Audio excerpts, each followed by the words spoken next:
भारत के कई नामों में से एक नाम जम्बू द्वीप भी है, मतलब जामुन वृक्ष की भूमि।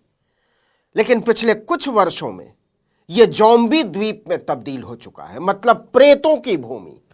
अफ्रीकी लोक कथाओं के मुताबिक जोम्बी मृत व्यक्ति का शरीर होता है जिसे जादू टोने से दोबारा जिंदा कर दिया जाता है और फिर वो वही करता है जो जिंदा करने वाले जादूगर के आदेश पर कोई गुलाम कर सकता है।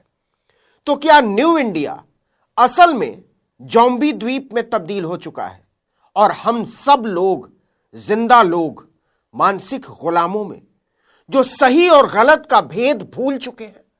हम सब जादूगर के इशारे पर मृत देहों पर नाचने वाले उस झुंड की तरह तब्दील होते चले जा रहे हैं जिसमें विवेक का अर्थ न्यूनतम होता जा रहा है। वरिष्ठ पत्रकार और राम भक्त रंगबाज जैसी शानदार किताब के लेखक राकेश कायस्थ ने इस क्षेपक को भारतीय संदर्भों में जिस तरह से विस्तार दिया है उसे पढ़े और समझे जाने की जरूरत है कि कैसे हमारी चेतना की शवयात्रा पर विकास का तिलिस्म बुना जा रहा है और हम उस पर मगन होना सीख चुके हैं, एक जोम्बी की तरह। राकेश कायस्थ लिखते हैं कि जम्बू द्वीप में खड़े कर दिए गए जोम्बी द्वीप की बीमारी अब लाइलाज हो चुकी है क्योंकि न्यू इंडिया बन चुका है। इसके प्रमाण ढूंढने की आवश्यकता नहीं है। आपका फैमिली व्हाट्सएप ग्रुप, घर, सड़क, दफ्तर और संसद यानी पूरी कायनात चीख चीख कर कह रही है कि पुराना अब कुछ भी नहीं बचा, सब कुछ नया है और जो है आगे उसे इसी रूप में कई गुना ज्यादा विकृत और विभत्स होना है। नया भारत बता रहा है कि कुछ नया रचना या इसकी कल्पना तक करना एक बकवास किस्म का काम है क्योंकि बनाने का सारा ठेका 150 करोड़ लोगों के देश में सिर्फ एक आदमी ने उठा रखा है। आप न तो उसमें दखल दे सकते हैं और न ही उस पर सवाल उठा सकते हैं। वो जो सोचता है वो महान है, वो जो करता है वो महान है, वो जो देता है वो महान है और यहां तक कि वो जो छीन लेता है वो भी महान है। जैसे नोटबंदी में अपने पैसे पर अधिकार छीन लिया लेकिन वो महान है। कोरोना में सांस लेने का अधिकार छीन लिया लेकिन वो महान है। और तो और SIR के नाम पर गरीब लोगों की नागरिकता का अधिकार छीना जा रहा है लेकिन वो भी महान है। आप मुस्कुरा रहे होंगे लेकिन असल में यह डरावना है। पीढ़ियों से संचित सपने, संघर्ष और श्रम से निर्मित सुंदर घर बनाने में बरसों लगते हैं लेकिन किसी विकृत मस्तिष्क वाले हाथों में अगर 100-200 रुपए की हथौड़ी छेनी आ जाए तो वो उसे घंटों में तोड़ सकता है और जंघा पीट सकता है कि जो 70 साल में नहीं हुआ वो मैंने 7 घंटे में कर दिया।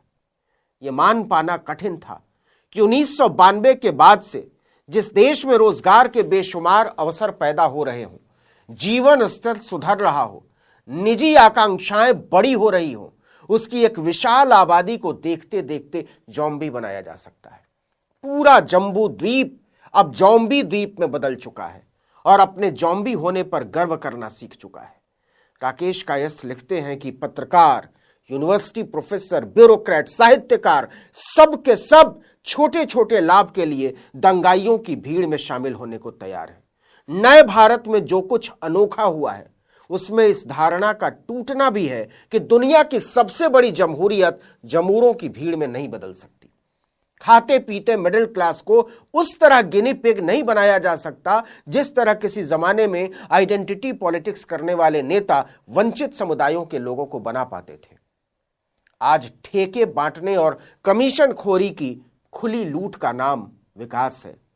पुरानी दुनिया में थू थू करवाने वाली शैली में भाषाई, धार्मिक और जातीय अल्पसंख्यकों पर हमले करना श्रेष्ठ सनातन संस्कृति है और खुलेआम मची लूट पर आंखें मूंदे रहना न्याय प्रियता है। मिडिल क्लास से छीनकर रुपए लुटाना और वोट खरीदना मास्टर स्ट्रोक है और दुखी मिडिल क्लास को नफरत के इंजेक्शन, बूस्टर डोज दे देना युग प्रवर्तन है।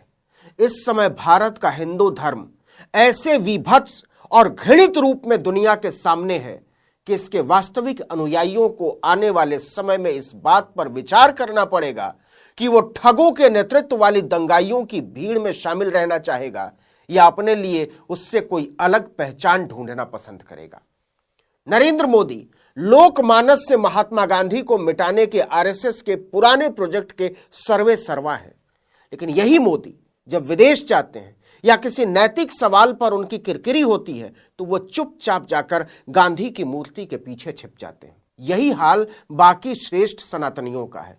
वो उग्र, हिंसक, अराजक और उजड्ड भीड़ का हिस्सा है, लेकिन जब बेइज्जती होती है तो बचने के लिए उस विराट हिंदू दर्शन का सहारा लेते हैं, मर्यादा पुरुषोत्तम और विवेकानंद का नाम लेते हैं, जिनके आचरण से उनके वास्तविक जीवन में उनका कोई लेना देना नहीं। यही न्यू इंडिया नाम के सामूहिक फ्रॉड का नया स्वभाव है।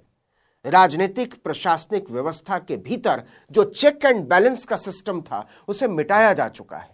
न्याय के मंदिरों में बैठे काले कोट वाले मिलॉर्डशिप के बारे में भी समाज यह धारणा बना चुका है कि वो स्वयं चोर मंडली के महामंडलेश्वर हैं। न्याय न हो पाना अपने आप में संकट है, लेकिन न्याय की उम्मीद का ही खत्म हो जाना यह बताता है कि देश मल्टीपल ऑर्गन फेलियर की तरफ बहुत तेजी से बढ़ रहा है। लेकिन जो सबसे बड़े अफसोस की बात है वो ये कि इस स्थिति को मौजूदा हालात में रोकने का सिस्टम तक ध्वस्त किया जा चुका है। संसदीय या राजनीतिक उपचार की जो व्यवस्था इस देश में थी उसे मिटाया जा चुका है। माफ कीजिएगा, लेकिन भारत की स्थिति 1980 के उस पाकिस्तान की तरह हो चुकी है जहां समाज के निचले तबके के लोगों को धर्मांध बनाने का प्रोजेक्ट चलाया जा रहा था। समाज का शासक वर्ग इस बात के लिए तानाशाह जनरल जिया उल हक की वाहवाही कर रहा था, लेकिन इस प्रोजेक्ट का लाभार्थी पाकिस्तान का खेला खाया तबका Chupke Chupke UAE, UK, America और कनाडा में डेरा डंडा जमाने की तैयारी कर रहा था, क्योंकि उसे मुल्क के असली हाल और भविष्य का ठीक ठीक अंदाजा था। भारत में भी यही हो रहा है। संस्थाएं समाप्त की जा चुकी हैं, राजनीतिक प्रक्रिया अर्थहीन बनाई जा चुकी है। देश एक बहुत गहरे नैतिक संकट में फंसा है और इसका निदान राजनीतिक से ज्यादा किसी बड़े और दीर्घकालिक सामाजिक नैतिक आंदोलन से ही संभव है। लेकिन अफसोस, इसकी उम्मीद दूर दूर तक दिखाई नहीं देती। इसकी वजह है 12 साल पहले इस देश में हुई नैतिकता की एक भयावह ठगी। अन्ना हजारे जैसे सुपारीबाज ठग ने जिस तरह जन आंदोलन शब्द को डिस्क्रेडिट किया है, उसे देखते हुए इस बात की उम्मीद भी कम ही है कि अगर कोई ईमानदार आदमी हिम्मत करके खड़ा भी हुआ तो यह देश उस पर आसानी से भरोसा कर पाएगा। लेकिन इसमें सबसे ज्यादा नुकसान किसका होगा? उनका जिनके पास कोई सोशल कैपिटल नहीं है। दलितों का, पिछड़ों का, आदिवासियों का, अल्पसंख्यकों का, महिलाओं का। हम सब नाउम्मीद हो चुके एक तमाशबीन में बदले जा चुके हैं, क्योंकि अगर कुछ समझ में ना आए तो खड़े होकर तमाशा देख लेना भी एक अच्छा टाइम पास है। आधा देश इस समय यही कर रहा है। किसी जादूगर के आदेश के इंतजार में बैठे 150 करोड़ लोग जब ज़ॉम्बी द्वीप में बदल चुके हों तो हिंसा और अहिंसा के बीच का भेद मिट जाता है, और मिटे हुए भेद की दीवार पर खड़े होकर कोई भी सरफिरा गांधी को भी गालियां दे सकता है और अंबेडकर को भी। दलित चीफ जस्टिस पर भरी अदालत में जूते उछाल देना तो बड़ी मासूम सी घटना लगती है।